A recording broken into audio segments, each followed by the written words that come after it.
Open करिए दोस्तों। Page number आपको मिलेगा 59 पर लोधी वंश। तो करते हैं इस बुक को हाईलाइट। सो फ्रेंड्स, बहलोद लोधी ने दिल्ली में लोधी वंश की स्थापना करी। जैसा कि आप सभी जानते हैं दोस्तों की तो फ्रेंड, वीडियो की शुरुआत करने से पहले आप सभी एस्पिरेंट को, आप सभी स्टूडेंट को मैं देना चाहूँगा एक प्यारी सी इन्फॉर्मेशन।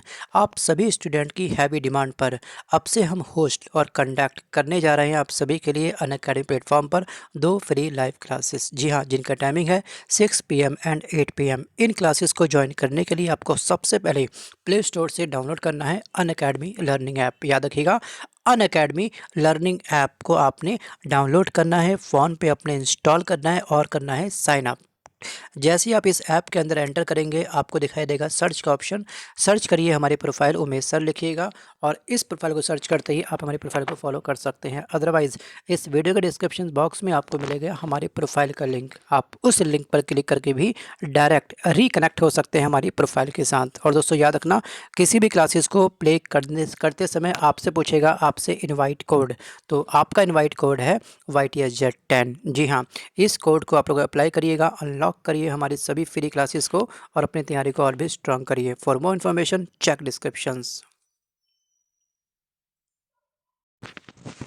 तो फ्रेंड, शुरुआत करते हैं आज के अपने इस वीडियो की। जैसा कि हमने लास्ट वीडियो में जाना था, सैयद वंश का जो अंतिम शासक था अलाउद्दीन आलम शाह, ठीक है, बहलोद लोधी ने 1451 में क्या करा, 1451 ईस्वी में इसे अपदस्थ करके दिल्ली के अंदर लोधी वंश की स्थापना करी। तो यहाँ पर आपको एक फैक्ट ध्यान रखना है कि लोधी वंश का वास्तविक संस्थापक कौन था, तो वो था बहलोल लोधी। ठीक है, बहलोल लोधी। और ये प्रथम अफगान राज्य की स्थापना लोधियों ने ही भारत के अंदर की थी। अब एसएससी ऐसे एग्जाम में क्वेश्चन ये पूछा गया कई बार कि दिल्ली में प्रथम अफगान राज्य का संस्थापक कौन था। ठीक है, इस टाइप की स्टेटमेंट आपको कंफ्यूज करती है तो आपको ध्यान रखना है बहलोल लोधी। ठीक है, अगला पॉइंट हम चेक करते हैं दोस्तों। बहलोल लोधी के बारे में अगर हम पढ़ेंगे तो इसका जो शासनकाल था वो था 1451 से लेकर के 1489 तक। ठीक है, दिल्ली की गद्दी पर बैठने वाला प्रथम अफगान शासक का नाम है बहलोल लोधी और वह बहलोल शाह गाजी के नाम से भी दिल्ली के सिंहासन पर बैठा। याद रखना दोस्तों, इसको जो गाजी की उपाधि है इसको उपाधि कब दी गई थी, 1451 में। जैसे ही ये सिंहासन पर बैठा उसी समय इसको गाजी की उपाधि से नवाजा गया। एग्जाम में गाजी की उपाधि का वर्ष पूछा जाता है और गाजी की उपाधि किस पर्सनैलिटी को प्राप्त थी, बहलोल लोधी को। ये चीज़ आप ध्यान रखिए। चाहो तो बुक के साइड में गाजी उपनाम इसको मिला था 1451 में, बुक के साइड में आप लिख लीजिएगा, बहुत स्पेस है बुक के अंदर। बढ़ते हैं अगले पॉइंट पर। देखिए, वह अफगानों की एक महत्वपूर्ण शाखा जिसका नाम है आपका साहू खेल। ठीक है, साहू केल से ये क्या था, संबंधित था। एक्चुअली एक कबीला था, उस कबीले का नाम था आपका गिजगई। लिख लीजिए इसको साइड में, गिजलई, सॉरी गिजलई। ठीक है, इस कबीले की एक छोटी सी शाखा थी साउखेल शाखा और बहलोल लोधी इसी से संबंध रखता था। स्टेट पीसीएस में इस कबीले का नाम पूछा गया है, खासतौर पे एमपीपीएससी जीएस पेपर 1 प्रीलिम्स में और यूपीपीएससी प्रीलिम्स में और उत्तराखंड पीसीएस में ये क्वेश्चंस पूछा गया है। इसका कबीले का नाम है दोस्तों गजलई। ठीक है, या गिजलई कबीला। आगे हम बात करते हैं कि बहलोल लोधी सिक्के चलवाए जो अकबर के पहले तक उत्तर भारत में विनिमय के मुख्य साधन बने रहे। आगे हम बात करते हैं कि वह अमीरों को मसनद ए अली के नाम से पुकारता था। किस नाम से, मसनद ए अली। ठीक है, और कुछ बुक में इसको दिया गया है कि बहलोल लोधी अपने सरदारों को किस नाम से पुकारता था, तो ये पुकारता था मकसद ए अली। ठीक है, मकसद ए अली। लेकिन अमीरों को जो ये पुकारता था उसका नाम था मसनद। मसनद में और मकसद में फ़र्क है, तो इन दोनों ही फैक्ट को आप लोग ज़रूर याद रखिएगा। आगे हम बात करते हैं कि उसका अंतिम आक्रमण जो हुआ था वो ग्वालियर पर हुआ था। ठीक है, और ग्वालियर से वापस आते हुए जलाली के निकट एक स्थान है जलाली, इसके निकट जुलाई 1489 में उसकी मृत्यु हो गई। ठीक है, अब इसके बाद इसका जो उत्तराधिकारी बनेगा वो बनेगा इसका पुत्र, और इसका पुत्र कौन था, सिकंदर लोधी। जी हाँ, अगर हम बात करेंगे अब सिकंदर लोधी जिसका वास्तविक नाम था निज़ाम खान। ठीक है, निज़ाम खां या फिर निज़ाम खान इसका क्या था, सिकंदर लोदी का वास्तविक नाम था। और 17 जुलाई 1489 ईस्वी को वो दिल्ली का शासक बना और इसने आगरा का नवीन नगर बसाया था। ठीक है, और अगर हम बात करेंगे इसने आगरा की स्थापना कब करी थी, तो आगरा की स्थापना इसने करी थी 1504 में। ये वर्ष आप लिखिएगा। और उसके 2 वर्ष बाद, ठीक है, बादलगढ़ का किले का निर्माण करवाया था और 1506 ईस्वी में आगरा सिकंदर लोदी की राजधानी बना। कब बना, 1506 में। ठीक है, आगरा का नींव कब रखी गई थी, तो आगरा का निर्माण हुआ था 1504 में। जो वर्ष इस बुक में नहीं दिया गया है, जो चीज़ नहीं दी गई है, जो चीज़ इंपॉर्टेंट है, उसके लिए हम बैठे हैं यहाँ पर वीडियो में, चिंता मत करिएगा। ये सभी फैक्ट आप लोग लेकिन अच्छे से याद रखिएगा, बुक को अंडरलाइन कर लीजिएगा। बुक या तो मार्केट से परचेज़ कर लीजिए, अदरवाइज़ आप इसको ऑफलाइन अपनी दुकान से जाकर के आसपास से भी परचेज़ कर सकते हैं। सो बढ़ते हैं अगले पॉइंट पर दोस्तों, कि सिकंदर लोदी गुलरुखी के उपनाम से फारसी में कविताएं लिखता था। ठीक है, गुलरुखी का संबंध किस शासक से है, तो इसका संबंध दोस्तों सिकंदर लोदी से है। एमटीएस में ये गुलरुखी के नाम से एक उपन्यास से एक पुस्तक थी जो लॉन्च करी थी इसने, सिकंदर लोदी ने। इसमें क्या था, इसमें इसकी कविताओं का संकलन था और कविता को किस भाषा में लिखा गया था, तो वो थी आपकी फारसी भाषा में। ठीक है, कौन सी भाषा में, फारसी भाषा में।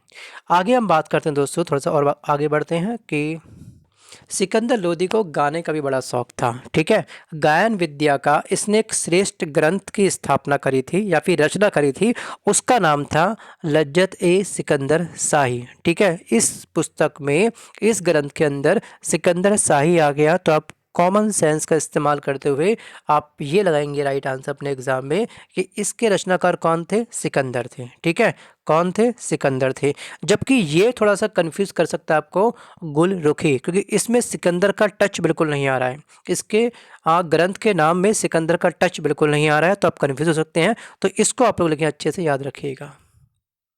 चलिए आगे हम बात करते हैं थोड़ा सा और, कि उसने एक आयुर्वेदिक ग्रंथ का फारसी में अनुवाद करवाया था जिसका नाम था फरहंदे सिकंदरी। ठीक है, फरहंदे सिकंदरी में क्या हुआ था कि आयुर्वेदिक ग्रंथ का इसने एक फारसी में अनुवाद किया था। ठीक है, इसकी लिपि क्या है, इसकी लिपि दोस्तों है फारसी। ठीक है, भाषा क्या है इसकी, फारसी। आगे बात करते हैं, उसने नाप के लिए, ठीक है, किसी भी ज़मीन को मापने के लिए, जो हम कहते हैं कि 50 गज का मकान है आपका, है ना, हम क्या देखते हैं, हम मैक्सिमम जो भी प्रॉपर्टी परचेज़ करने जाते हैं प्रॉपर्टी डीलर के पास, वो बोलता है कि इतने गज का है। ठीक है, मैक्सिमम। तो ये गजे सिकंदरी का जो प्रारंभ किया था वो किया था सिकंदर ने। ठीक है, जो 30 इंच का होता था। आगे हम बात करते हैं, सिकंदर ने अनाज पर ज़कात लेना बंद कर दिया। ठीक है, सिकंदर ने अनाज पर ज़कात लेना बंद कर दिया। अब लास्ट टू लास्ट वीडियो में, I think last to last नहीं बल्कि लास्ट ही वीडियो में, जब हमने जाना था फिरोज शाह तुगलक के बारे में, तो हमने वहाँ पर एक टॉपिक पढ़ा था कि उसने 4 कर लॉन्च करे थे। ठीक है, अपने शासनकाल के दौरान इसने 4 क्या करे थे, कर लॉन्च करे थे। उन चारों कर के बारे में जितने मेरे ओल्ड स्टूडेंट हैं फटाफट कमेंट करिए। देखते हैं कि हम आगे बढ़ रहे हैं, पिछला कितना भूल रहे हैं, या फिर पिछला हम सब कुछ भूल जा रहे हैं, कहीं ऐसा तो नहीं। दोस्तों यहाँ पे याद रखना कि इसने 4 कर लॉन्च करे थे। एक था आपका खराज, ठीक है, एक था आपका खम्स, एक था आपका जजिया और एक था आपका ज़कात। ठीक है, ज़कात क्या होता है, ध्यान रखिएगा, आय का, ठीक है, आय का 2.5% जो मुसलमानों से लिया जाता था, उन्हीं के हित में उसको व्यय किया जाता था। मतलब कि जो हम पैसा आपसे ले रहे हैं वो पूरा पैसा हम आपके ऊपर खर्च कर रहे हैं, बस। ठीक है, ये होता था आपका ज़कात। और सिकंदर ने अनाज पर भी ज़कात लेना बंद कर दिया। ठीक है, और उसने ब्राह्मणों से जजिया लेना दोबारा से शुरू किया। जजिया क्या था, जजिया फिरोज शाह तुगलक के द्वारा चलाया हुआ हिंदुओं का एक धार्मिक कर था। ठीक है, हिंदुओं पर एक धार्मिक कर था। सो इसने क्या करा, ये लेना दोबारा से ब्राह्मणों से भी स्टार्ट कर दिया। आगे हम बात करते हैं कि उसने नगर कोर्ट के, सीधे अब मूव करेंगे यहाँ पर, थोड़ा सा एक लाइन पढ़ लीजिएगा ये चीज़, पैराग्राफ को। उसने नगर कोर्ट के ज्वालामुखी की मूर्ति को तोड़ करके उसके टुकड़ों को मांस तोड़ने के लिए कसाईयों को दे दिया। कसाई कौन होते हैं आपको मालूम होगा दोस्तों, जो मांस बेचते हैं, जो हत्या करते हैं पशुओं की और उसके मांस को टुकड़ों में किलो के भाव बेच देते हैं। तो किलो के मतलब तोलने के लिए भी क्या करा उसने, मूर्ति के टुकड़े इनको दे दिए। कितना बड़ा मतलब मूर्ति के साथ में अन्याय हुआ। उसने मुहर्रम में ताजिए निकालना भी बंद कर दिया और मुस्लिम स्त्रियों को पीरों में और संतों को मज़ारों पर जाने से रोक लगा दी।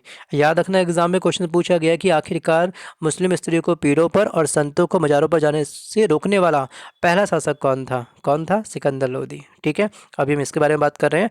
आगे हम बात करते हैं कि सिकंदर लोदी की मृत्यु 21 नवंबर 1517 को कहाँ पर हुई थी? आगरा के अंदर हुई थी। इसको आप कर लीजिएगा हाईलाइट। ठीक है, इसको आप कर लीजिएगा जल्दी से हाईलाइट।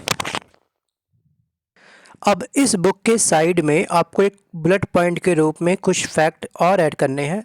ठीक है, जो एनसीईआरटी की बुक में दिए गए हैं और जो आपकी अदर पब्लिकेशंस की बुक में थोड़े बहुत दिए गए हैं, तो आप इसको अच्छे से लिखिएगा। पहला फैक्ट दोस्तों ये है कि इसने 1506 ईस्वी में, किसकी बात कर रहे हैं? सिकंदर के बारे में अभी हम बात कर रहे हैं। तो सिकंदर ने 1506 ईस्वी में क्या करा? सिकंदर लोदी ने, ठीक है, इस सिकंदर लोदी ने 1506 ईस्वी में कुतुब मीनार की मरम्मत करवाई थी।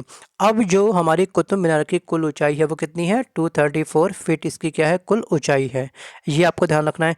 और इसके बाद आपको ध्यान रखना है कि सिकंदर लोदी जो था ना, पर्सनैलिटी वाइज काफ़ी A1 था, काफ़ी डैशिंग पर्सनैलिटी थी इसकी। क्यों थी? व्यक्तिगत को सुंदर बनाने के लिए, अपने व्यक्तित्व को सुंदर बनाए रखने के लिए इसने कभी भी दाढ़ी नहीं रखी थी। ठीक है, इतिहास में जितने भी शासक को अगर आप गूगल करके देखते हैं तो सबकी क्या होती है? बड़ी बड़ी दाढ़ी होती है, लेकिन इसने कभी भी दाढ़ी नहीं रखी थी। मात्र एक ऐसा ही इतिहास में केवल एकमात्र सिकंदर ऐसा शासक है जो अपने व्यक्तित्व को, अपने फेस को काफ़ी टिंच रखता था। ये आप कह सकते हैं। एग्जाम में क्वेश्चन पूछा गया ये, और ये वाला क्वेश्चन पूछा गया था आपके सामने रेलवे के एग्जाम में, महेंद्र घाट का एग्जाम था एएसएम का, वहाँ क्वेश्चन पूछा गया था। ठीक है, कि आखिरकार ऐसा कौन सा शासक था लोदी वंश का जिसने कभी भी दाढ़ी नहीं रखी थी? तो वो था सिकंदर। डन।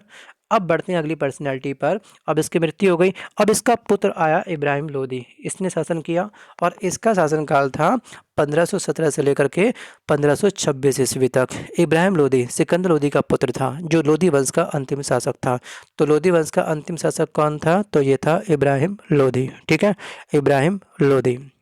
सीधे आपको मूव करना है, बस यहाँ पर ये वाला पॉइंट आपको पढ़ना है कि 21 अप्रैल 1526 ईस्वी को बाबर और इस इब्राहिम लोदी के मध्य ठीक है एक वॉर हुआ था, पानीपत का प्रथम युद्ध, जिसमें इब्राहिम की पराजय हो गई।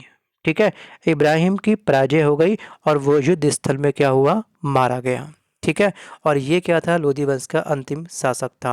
युद्ध में मृत्यु के बाद में, उसकी मृत्यु के साथ ही लोदी वंश तथा दिल्ली सल्तनत दोनों का अंत हो गया।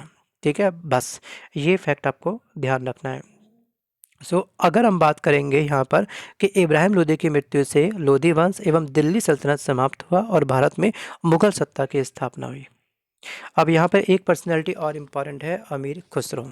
इस बुक में दिया गया है, थोड़ा हम पढ़ लेते हैं अमीर खुसरो के बारे में। मोस्ट टाइम की पर्सनैलिटी ये है। देखिए, अमीर खुसरो का जन्म ध्यान रखना है आपको। जन्म इसका हुआ था 1253 ईस्वी में उत्तर प्रदेश के एटा जिले में। ठीक है, एटा जिले में उत्तर प्रदेश के 1253 में अमीर खुसरो का जन्म हुआ था। और इसका पूरा नाम क्या था? मोस्ट टाइम पे क्वेश्चंस। इसका जो रियल नेम था, ठीक है, वास्तविक नेम था, वो था आपका अबुल हसन यामनुद्दीन खुसरो। और इसने कुल 9 सुल्तानों का शासन देखा था अपनी आंखों से। देखिए कितना बड़ा सौभाग्य था कि 9 सुल्तानों का इसने शासनकाल देखा, और वह निजामुद्दीन औलिया का शिष्य था। तो एग्ज़ाम में आपसे क्वेश्चंस ये बनता है कई बार कि आखिरकार अमीर खुसरो के गुरु का नाम क्या है? तो ये है निजामुद्दीन औलिया।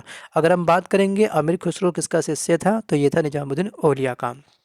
और यहाँ पर आपको ध्यान रखना है एक चीज़ और, कि वह स्वयं को तोताए हिंद कहता था। तो तोताए हिंद ये जो उपाधि है ये किसको प्राप्त है, या फिर ये उपनाम किस पर्सनैलिटी का है?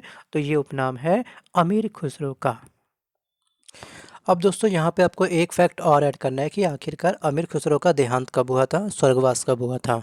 तो अमीर खुसरो की जो डेथ हुई थी वो आपकी हुई थी अक्टूबर 1325 में। यूपीटीपीएससी के जितने भी एग्ज़ाम होते हैं वहाँ पे 4 से 5 बार ये क्वेश्चंस पूछा गया है, तो आपको ये इनका देहांत आपको अच्छे से ध्यान रखना है। और अगर हम बात करेंगे अमीर खुसरो फेमस क्यों है आखिरकार, ठीक है, अमीर खुसरो दोस्तों पहेली बहुत लिखते थे। ठीक है, पजल जिसे हम कह सकते हैं ना, वो काफ़ी लिखते थे, इसलिए ये काफ़ी फेमस थे। एक्चुअली अमीर खुसरो जो ये अमीर खुसरो है, इनका जो ऑक्यूपेशन था वो एक क्या थे, पोइट थे, सिंगर थे, सूफी संत थे, ऑथर थे, कंपोज़र थे और स्कॉलर थे। तो बहुत सारे काम एक ही पर्सनैलिटी करते थे जिनका नाम है अमीर खुसरो। तो ध्यान रखिएगा। और जो इनका देहांत वर्ष आपको मैंने लिखवाया है अक्टूबर 1325, ये आप इस बुक के साइड में लिख लीजिए। अब बढ़ते हैं अगले पॉइंट पर, सल्तनत कालीन शासन व्यवस्था। देखिए, सबसे पहले हम बात करते हैं कि जो केंद्रीय शासन था वो किस प्रकार का था। केंद्रीय शासन का प्रधान हमेशा क्या होता था, सुल्तान होता था, ठीक है। और उत्तराधिकारी को कोई निश्चित नियम नहीं था। पहले हम बात करते हैं अधिकारी, वजीर। अगर आप दोस्तों इस वजीर के पद पर बैठे हैं तो आप ये मान के चलो कि आप प्रधानमंत्री हैं, ठीक है। आप अपने आप को रख के देखिएगा पोस्ट पर, ठीक है, अधिकारी के पद पर, आपको फटाफट ये चीज़ हो जाएंगी याद। अब आपका कार्य क्या होगा, आपका कार्य ये होगा राजस्व विभाग संभालना और दीवानी वजारत का प्रधान आपको माना जाएगा। एक आपका अधिकारी है आरिज ए मुमलिक, इनका कार्य क्या होता है, इनका कार्य होता है सेना विभाग, ठीक है। जैसे वर्तमान में हमारे पास कौन होता है, डिफेंस मिनिस्टर होते हैं ना, तो उस टाइम पर डिफेंस मिनिस्टर को कहा जाता था आरिजे मुमलिक के पद पर ये व्यक्ति नियुक्त है। चलिए, बाकी इंपॉर्टेंट नहीं है, आपको ध्यान रखना बस के लिए काजी उल गजात, ठीक है, काजी उल कजात, ये कौन होता था, ये न्याय विभाग का प्रधान होता था। काजी शब्द ही अपने आप में ये है कि धर्म और अधर्म के बीच में, ठीक है, न्याय या फिर अन्याय के बीच में जो मतभेद होगा उसका सॉल्यूशन कौन करेगा, उसका सॉल्यूशन करेगा काजी उल जकात, ठीक है। आगे हम बात करते हैं खनिज या फिर खाजीन। खाजीन, खजांची, वो कौन होता है, आय का संग्रहकर्ता, ठीक है। अब प्रमुख विभाग और उनके कार्य, एक विभाग था आपका दीवाने वजारत विभाग, ये क्या था, ये था आपका फाइनेंस मिनिस्ट्री, वित्त विभाग। दीवाने अर्ज मतलब कि डिफेंस मिनिस्ट्री, मतलब कि सैन्य विभाग। आगे हम देखते हैं दोस्तों अगला, दीवाने रसालत, ठीक है। दीवाने रसालत दोस्तों जो अधिकारी होता था ये होता था फॉरेनर विभाग का अधिकारी, मतलब कि विदेश विभाग संभालता था ये। और दीवाने अमीर कोही मतलब कि एग्रीकल्चर विभाग को हम बोलते थे, जिसका अधिकारी होता था। अगर आप कृषि विभाग में जाएंगे तब किससे मिलेंगे, आप मिलेंगे दीवाने अमीर कोही से, जो हायर पोस्ट पर है, सीधे आप उससे बात करना चाहते हैं। तो आगे हम बात करते हैं पेंशन विभाग। तो इसके अधिकारी को कहा जाता था दीवाने इस्तेहाक। एक बार इन सभी अधिकारी को दोबारा से आप पढ़ लीजिएगा, वीडियो को थोड़ा सा बैक प्ले कर लीजिएगा जिससे कि आपको ये सभी फैक्ट याद हो जाएं। अब हम बात करते हैं दोस्तों कर व्यवस्था किस प्रकार की थी। दिल्ली सुल्तानों के समय कुछ विशेष कर इस प्रकार के थे। एक था आपका उस्र कर, मुसलमानों से लिया जाने वाला भूमि कर कहलाता था आपका उस्र कर। खराज क्या होता था, खराज होता था गैर मुसलमानों पर भूमि कर जो लगाया जाता था, उसे किस नाम से पुकारते थे, तो ये था आपका खराज। और एक है आपका खम्स, मतलब कि लूट में प्राप्त धन, मतलब कि अगर हम किसी अन्य देश में गए, वहाँ पे लूट पाट करी, वहाँ पे कुछ तो हमको पैसा मिलेगा ना, जो भी हमको धन प्राप्त हुआ उसका 1/5 भाग पर क्या होता था, सुल्तान का अधिकार होता था। जैसे अगर हमको कहीं पे दूसरे देश पर 100 रुपये मिले, बस कम से कम बोल रहा हूँ, ठीक है, तो इसका 1/5 भाग कितना हो जाएगा, 5 दूनी 20, 20 रुपये कहाँ जाएगा, सुल्तान के पास जाएगा, ठीक है। और उसका 4/5 भाग पर क्या होता था, जो सेना वहाँ पे गई है और जिसने मेहनत करी है तो इतना भाग जाएगा वहाँ पर मिलेगा सेना को, ठीक है। और उसका दोस्तों आपको याद रखना कि अन्य अधिकारियों का उसमें अधिकार होता था। लेकिन फिरोज शाह तुगलक को छोड़ करके सभी सुल्तानों ने 4/5 भाग स्वयं अपने लिए रखा था, लेकिन फिरोज शाह तुगलक ने ऐसा नहीं करा। अगर हम देखें ना, जो फिरोज शाह तुगलक है ना, एक ऐसी पर्सनैलिटी है जो मुझे काफ़ी बेस्ट लगता है। भले इसने कल लॉन्च करे थे काफ़ी सारे, लेकिन याद रखना कि आपके एरिया में जो डिस्पेंसरी होती है ना, ठीक है, जिसको हम बोलते हैं दारुल सफ़ा, ठीक है, ये किसने स्टार्ट किया था, फिरोज शाह तुगलक ने। आपके एरिया में दोस्तों जो आपका एम्प्लॉयमेंट एक्सचेंज ऑफिस होता है, जहाँ पर स्टेट के बेरोजगार युवा जाकर के अपना पंजीकरण करवाते हैं, ये दिखाने के लिए सरकार को कि हम लोग बेरोजगार हैं, और एम्प्लॉयमेंट एक्सचेंज ऑफिस से भी आपको जॉब मिलती है, ठीक है। आप यकीन करें या फिर ना करें, लेकिन कॉल तो आती है, आपको रेफरेंस तो मिलता है इस चीज़ का। तो उस डिपार्टमेंट की स्थापना फिरोज शाह तुगलक ने ही करी थी, ठीक है। और किसानों के लिए सिंचाई कर सबसे अधिक जो बनवाए थे, ठीक है, सिंचाई की नालियाँ जो बनवाई थी वो भी फिरोज शाह तुगलक था। तो याद रखिएगा ये पर्सनैलिटी बहुत इंपॉर्टेंट है। आगे हम बात करते हैं जजिया कर। गैर मुसलमानों पर जो धार्मिक कर लगाया जाता था उसको हम बोलते हैं जजिया कर, ठीक है, जजिया कर। नेक्स्ट पॉइंट देखते हैं कि सेना की दशमलव प्रणाली किस प्रकार की थी? देखिए, सरखेल, जिसमें 10 घुड़सवार होंगे और उसका जो प्रधान होगा उसे कहा जाएगा दोस्तों क्या? सरखेल। ठीक है, अगर आप सरखेल हैं किसी भी शासक के, तो इसका कहने का अर्थ ये है कि आप 10 घुड़सवारों के प्रधान हैं, आपके अंडर में 10 घुड़सवार हैं जिनको आप लोग हमेशा ओके रखेंगे किसी भी युद्ध में भेजने के लिए। ठीक है, आगे हम बात करते हैं सुल्तान। सभी खानों का प्रधान जो होता था ये होता था क्या? सुल्तान। सुल्तान मतलब प्रधानमंत्री ना। चलिए आगे बात करते हैं एकताओं का शासन। प्रांतों को एकता के नाम से पुकारा जाता था। ठीक है, प्रांतों का अन्य नाम क्या है? तो इसका नाम है आपका एकता, और एकताओं को शकों में विभाजित किया गया था। जितनी भी एकताएं थी उसमें क्या थी? वो सिंकों में क्या था? इसको डिवाइड किया गया था सिंकों में, जिसका प्रमुख एक सैनिक अधिकारी सिकदार होता था। ठीक है, सिकदार ये क्या था? देखिए यहाँ पे अलग था सरखेल, और यहाँ पे हम बात कर रहे हैं आपकी बार क्या? सिकदार के बारे में। सो आगे हम बात करते हैं शासन की सबसे छोटी इकाई क्या होती है? गांव होती है। ठीक है, जहाँ पर क्या होता है? जहाँ पर भूस्वामी और मुखिया मुख्य अधिकारी होते हैं। नेक्स्ट पॉइंट है अलाउद्दीन खिलजी के समय में दीवान वजारत। ठीक है, दीवान वजारत ने एकताओं की आय पर अपना नियंत्रण रखा और अंततः एकता प्रथा को समाप्त किया, और फिरोज शाह तुगलक ने एकता प्रथा को दोबारा शुरू किया। याद रखना कि एकता प्रथा को समाप्त किसने किया था? ठीक है, 1420 ईस्वी में सॉरी, देखिए अलाउद्दीन खिलजी के समय में दीवान वजारत ने एकताओं की आय पर अपना नियंत्रण रखा था और इसने समाप्त किया था, और अंततः एकता प्रथा को इसने समाप्त करके फिरोज शाह तुगलक ने दोबारा से इसको स्टार्ट कर दिया। अब हम आगे बात करते हैं कुछ कारखानों से संबंधित। ठीक है, और यहाँ पे आपको ध्यान रखना है कि अफीफ के अनुसार, अफीफ क्या था? एक बहुत बड़ा एक विद्वान था, उसके अनुसार दो तरह के कारखाने थे। एक तो था आपका रातीबी, मतलब कि इनमें काम करने वाले व्यक्तियों को निश्चित वेतन दिया जाता था, और एक था आपका गैर रातीबी, मतलब कि यहाँ काम के अनुसार धन दिया जाएगा, मतलब कि जितना आप काम करोगे उतना आपको पैसा मिलेगा। ठीक है, तो ये आपको ध्यान रखना है। चलिए आगे हम बात करते हैं प्रांतीय राज्य। तो इस चैप्टर को फटाफट से ओपन कर लीजिएगा, जस्ट इसके नीचे आपको मिलेगा 2.13 पर प्रांतीय राज्य। शुरुआत करते हैं मोहम्मद बिन तुगलक की असफल योजनाओं और प्रशासनिक विफलता के कारण साम्राज्य का विघटन हुआ। देखिए जो समय होता है वो तो समय आएगा आएगा, बस यहाँ पे रीज़न दिखा दिया कि मोहम्मद बिन तुगलक की असफलताओं की वजह से इसका विघटन हुआ। आगे हम बात करते हैं दोस्तों कि उत्तर में, ठीक है, उत्तर की साइड उत्तर भारत में जौनपुर, मालवा, कश्मीर, मारवाड़ आदि एवं दक्षिण भारत में माबार, खानदेश, बहमनी एवं विजयनगर प्रमुख थे। अगले चैप्टर में हम डिस्कस करेंगे विजयनगर के बारे में। ठीक है, अभी हम बात करते हैं कुछ प्रमुख शहरों के बारे में। पहला आपका शहर है कश्मीर। ठीक है, कश्मीर में हिंदू राज्य की स्थापना किसने करी थी? जो अभी हम देखते हैं कश्मीर का मुद्दा, बहुत सारे मुस्लिम है हिंदू के बीच में कुछ तो मतभेद होता ही होता है वहाँ पर। तो कश्मीर में हिंदू राज्य की जो स्थापना करी थी वो करी थी सुहादेव ने। कब करी थी? 1301 ईस्वी में। और यहाँ हिंदू शाही वंश का ये क्या था? शासक था। तो कश्मीर में हिंदू राज्य की स्थापना करने वाला प्रथम शासक कौन था? एसएससी के एग्ज़ाम में खास तौर पर दोस्तों जो आपका रेलवे ग्रुप डी का एग्ज़ाम होता है वहाँ पर इतना टफ क्वेश्चन पूछा गया है, तो इसलिए ये क्वेश्चन ध्यान रखना है। सुहादेव ने कब करी थी? 1301 में। देखिए वर्ष घर नहीं पूछा गया, लेकिन दोस्तों एग्ज़ाम क्या होता है?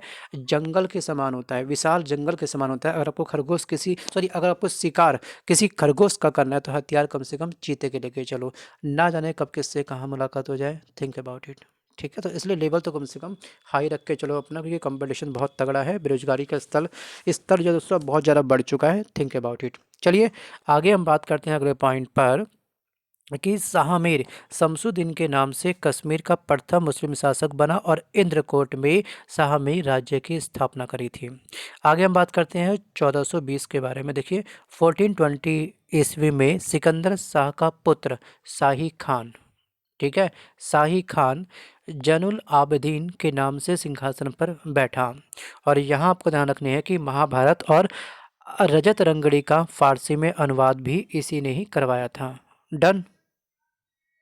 अब दोस्तों यहाँ पे आपको आगे ध्यान रखना है कि इसने शिकायत नामक ग्रंथ की रचना भी करी थी, और इसकी मृत्यु हुई थी 1470 ईस्वी को।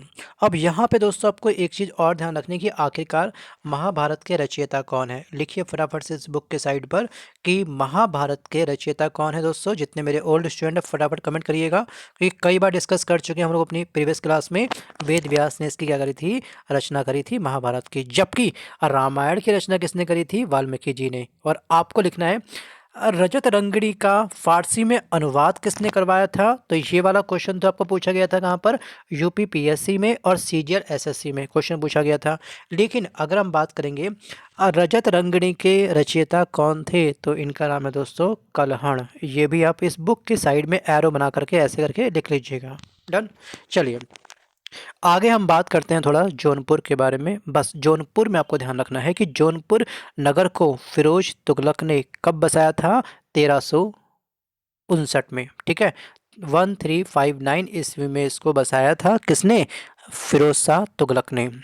अगला पॉइंट हम देखते हैं कि सरकी शासकों में सबसे उल्लेखनीय शासक कौन था, तो वो था इब्राहिम शाह था, जिसने सिराज हिंद की उपाधि प्राप्त करी थी। सिराज हिंद की उपाधि किसको प्राप्त थी, इब्राहिम शाह को। नेक्स्ट पॉइंट है हमारे सामने कि जफरी मस्जिद का निर्माण किसने करवाया था। सीधे आप करेंगे इसको हाईलाइट कि जफरी मस्जिद का निर्माण करवाया था इब्राहिम शाह ने। और सरकी वंश का अंतिम शासक कौन था, तो वो था हुसैन शाह, जिसे बहलोल लोधी ने 1479 में क्या करा था, हरा दिया था, और 1484 में जौनपुर को अपने अधीन कर लिया था। अब आगे हम बात करते हैं इसके जो महाकाव्य हैं, जैसे कि पद्मावत के रचयिता मलिक मोहम्मद जायसी जौनपुर का ही क्या था, एक निवासी था। पद्मावत के रचयिता कौन थे, तो इनका नाम है मलिक मोहम्मद जायसी। अगला पॉइंट है आपके सामने बंगाल। केवल बंगाल से संबंधित आपको ध्यान रखना है कि मोहम्मद तुगलक के समय 1338 ईस्वी में बंगाल दिल्ली से स्वतंत्र हुआ था। ठीक है, स्वतंत्र हुआ था। नेक्स्ट पॉइंट देखते हैं दोस्तों आगे। बंगाल के अमीरों ने 1493 ईस्वी में अलाउद्दीन हुसैन शाह को बंगाल का शासक बनाया था। और चैतन्य महाप्रभु, ये कौन है पता है आपको, जो इस्कॉन टेम्पल आप देखते हैं ना, तो इसके संस्थापक कौन है इस्कॉन टेम्पल के, चैतन्य महाप्रभु। ठीक है, ये इनके क्या थे, समकालीन थे। इस वंश का अंतिम शासक गयासुद्दीन मोहम्मद शाह था, जिसे शेर शाह ने हरा करके संपूर्ण बंगाल पर अपना अधिकार स्थापित कर लिया या फिर कब्जा कर लिया। अगला स्थान है आपका गुजरात। इससे संबंधित आपको ध्यान रखना है कि गुजरात को दिल्ली सल्तनत में मिलाने का कार्य जो किया था उस शासक का नाम था अलाउद्दीन खिलजी। ठीक है, और अलाउद्दीन खिलजी ने राजा कर्ण, जिसका नाम है आपका राय कर्ण, को 1297 में परास्त कर दिया। सीधे आप आएंगे, अब नीचे थोड़ा सा ये पॉइंट पढ़ेंगे, थोड़ा सा पढ़िए ध्यान से, इसको पॉज कर लीजिए वीडियो को, चाहे तो आप लोग खुद पढ़ सकते हैं। देखिए, महमूद बेगड़ा अपने वंश का महानतम शासक था और उसने चंपानेर एवं गिरनार के किलों को जीता, इसलिए उसे बेगड़ा कहा जाने लगा। और इसने मुस्तफ़ाबाद नगर की स्थापना करी थी। याद रखना, मुस्तफ़ाबाद नगर की स्थापना किसने करी थी, महमूद बेगड़ा ने करी थी। ठीक है, और उसने सिद्धपुर मंदिर का विनाश करके और गुजरात में पहली बार हिंदुओं पर जजिया कर लगाया था। अब ये मालवा के बारे में आप चाहें तो पढ़ सकते हैं। वैसे मालवा इतना इम्पोर्टेंट नहीं है, लेकिन फिर भी चलिए थोड़ा सा देख लेते हैं इससे संबंधित फैक्ट कि अलाउद्दीन खिलजी ने मालवा को दिल्ली सल्तनत का अंग बनाया और तैमूर के आक्रमण के बाद में दिलवार खां गौरी ने मालवा की स्वतंत्रता की घोषणा करी थी। देखिए यहाँ आप मूव करेंगे सीधे दिलवार की ओर। देखिए, दिलवार खां का पुत्र होशंग शाह अगला शासक बना और जिसने नर्मदा नदी के किनारे होशंगाबाद शहर को बसाया था। और फ्रेंड आपको ध्यान रखना है कि होशंगाबाद का अब नाम परिवर्तित हो चुका है 2021 में। इसको नया नाम क्या दिया गया है, नर्मदापुरम। ठीक है, अगर हम बात करें नर्मदा रिवर के बारे में तो आपको एक फैक्ट ध्यान रखना है कि आखिरकार इसका फ्लो किस तरफ होता है। तो ये पश्चिमी प्रवाह वाली रिवर है। और नर्मदा नदी का ओरिजिन कहाँ पे होता है, एग्जाम में पूछा गया कई बार दोस्तों। इसका नर्मदा रिवर का जो ओरिजिन होता है, उद्गम स्थल जो है, ये आपका है अमरकंटक की पहाड़ी जो पड़ती है मध्य प्रदेश में, यहाँ से इसका ओरिजिन होता है। और नर्मदा रिवर की जो कुल लंबाई होती है वो आपकी होती है 1312 किलोमीटर। ठीक है, 1312 किलोमीटर। चाहो तो बुक के साइड में ये चीज़ लिख लीजिएगा, काम आएगी बाद में आपके एग्जाम में। अगर हम बात करेंगे पश्चिमी प्रवाह वाली रिवर और कौन कौन सी है, तो एक आपकी हो जाएगी साबरमती। ठीक है, याद रखना, एक है आपकी माही, एक है आपकी तापी और एक है आपकी लूनी। इन सभी की खास बात क्या होती है कि ये पश्चिम की ओर बहती हैं। ठीक है, और ये कभी भी डेल्टा नहीं बनाती हैं, याद रखना। और ये गिरती कहाँ पर है, उद्गम तो हमने जाना, ठीक है, लेकिन इसका ड्रॉप कहाँ पे होता है, इसका एंड कहाँ पे होता है, तो इसका एंड होता है अरब सागर में, ठीक है, इसका एंड कहाँ पे होता है, अरब सागर में। ये कभी भी डेल्टा नहीं बनाएंगी, ध्यान रखिएगा, मैं अगेन रिपीट कर रहा हूँ इस चीज़ को। और जो पूर्व की साइड में जितनी भी रिवर बहती हैं, चाहे वो क्या होगी, महानदी हो जाए आपकी, सुनिएगा ध्यान से, महानदी, गोदावरी, कृष्णा और कावेरी, ये सभी रिवर क्या होती हैं, ये सभी नदियाँ बंगाल की खाड़ी में गिरती हैं और डेल्टा बनाती हैं, ठीक है, वो सभी क्या करेंगी, डेल्टा बनाएंगी, ठीक है। और चलिए आगे हम बात करते हैं, अगला पॉइंट ध्यान से पढ़ेंगे यहाँ पर, महमूद शाह के बारे में। महमूद शाह के बारे में तो आपको ध्यान रखना कि राणा कुंभा ने चित्तौड़ में विजय स्तंभ बनवाया था। तो विजय स्तंभ का निर्माणकर्ता कौन था, राणा कुंभा, ठीक है, कहाँ बनवाया था, चित्तौड़ में। और महमूद खिलजी ने, ठीक है, मांडू में 7 मंजिलों वाला स्तंभ स्थापित किया था, ठीक है, कहाँ पर, मांडू में। आगे हम बात करते हैं महल और निर्माणकर्ता। बाज बहादुर महल का निर्माणकर्ता कौन था, तो ये था सुल्तान नसरुद्दीन शाह। आर ओ के एग्ज़ाम में ये भवन का नाम पूछा गया आपसे कई बार, ठीक है, आर ओ के एग्ज़ाम में कि आखिरकार कि बाज बहादुर महल का निर्माणकर्ता कौन था, सुल्तान नसरुद्दीन शाह। आपका एक है जहाज महल, तो इसके निर्माणकर्ता का नाम है गयासुद्दीन खिलजी, ठीक है, गयासुद्दीन खिलजी। अब बात करते हैं मेवाड़, ठीक है, मेवाड़ का आधुनिक नाम क्या है, उदयपुर। उदयपुर का प्राचीन नाम क्या है, एग्जाम में पूछता है, जैसे पूछता है ना आपसे कि उड़ीसा का प्राचीन नाम क्या है, आप कहते हैं उत्कल या फिर कलिंग। कलिंग का युद्ध जो हुआ था ना वो उड़ीसा में तो हुआ था। तो वैसे दोस्तों उदयपुर का प्राचीन नाम क्या है, एसएससी एमटीएस में ये क्वेश्चन पूछा गया है, तो ये आपका है मेवाड़, राइट। अलाउद्दीन खिलजी ने 1303 ईस्वी में मेवाड़ को जीत करके दिल्ली सल्तनत में इसको क्या करा, मर्ज कर लिया, इसको दिल्ली में मिला लिया। सीधे आप आएंगे कि इस राजवंश का एक महान शासक था, राणा कुंभा था, और उसने मालवा के विरुद्ध सफलता प्राप्त करने के उपलक्ष्य में 1448 ईस्वी में चित्तौड़ में कीर्ति स्तंभ बनवाया था। क्या बनाया इसने, कीर्ति स्तंभ। एक था आपका विजय स्तंभ, एक था आपका कीर्ति स्तंभ, ठीक है। आगे हम बात करते हैं कि 1527 ईस्वी में खानवा के युद्ध में बाबर ने राणा सांगा को पराजित करा, और 1576 में अकबर ने हल्दी घाटी की लड़ाई में महाराणा प्रताप को पराजित किया। अंत में जहांगीर के समय में मेवाड़ ने मुगल आधिपत्य को स्वीकार कर लिया। अगली जो आपकी लोकेशन है दोस्तों वो है आपकी खानदेश। इसके बारे में थोड़ा सा पढ़ लेते हैं कि खानदेश के स्वतंत्र राज्य की स्थापना किसने करी थी, मलिक राजा फारूकी ने करी थी। उसके बाद आपको ध्यान रखना है सीधे कि उसकी राजधानी बुरहानपुर थी, और असीरगढ़ का किला एक शक्तिशाली सैन्य अड्डा था, ठीक है। असीरगढ़ का किला, असीरगढ़ का किला बनवाया किसने था, तो ये बनवाया था आपका राजा फारूकी ने। और अकबर ने 1601 ईस्वी में खानदेश को मुगल साम्राज्य में सम्मिलित कर लिया। तो दोस्तों आज के इस वीडियो में बस के लिए इतना ही। अगले वीडियो में हम डिस्कस करेंगे विजयनगर एवं बहमनी राज्य को। अगर ये वीडियो पसंद आया हो तो वीडियो को लाइक करिएगा, अदरवाइज आप इस वीडियो को डिसलाइक मारिएगा। और डिसलाइक मारने के बाद में कमेंट में इसमें क्या लगी आपको खामी, क्या लगी इसमें कमियाँ आपको, हमको ज़रूर लिखिएगा। तो फ्रेंड अगर ये वीडियो अच्छा लगा हो तो वीडियो को लाइक करिए, अपने फ्रेंड को शेयर करिए। मिलता हूँ जल्द एक नए वीडियो के साथ, तब तक के लिए धन्यवाद, bye bye and take care and wish you all the best. और अंत में केवल यही कहना चाहूँगा दोस्तों कि अगर आपके पास में वाली बुक नहीं है, ठीक है, इस बुक को आप जल्दी से परचेज़ कर लीजिएगा, ऑनलाइन या फिर ऑफलाइन। 10 किताब को एक बार भी ना पढ़ने से ज़्यादा अच्छा किसी एक किताब को तरीके से पढ़ते हुए अपनी तैयारी के नींव को स्ट्रॉन्ग कर लेना, ठीक है। Bye bye, take care, thank you so much.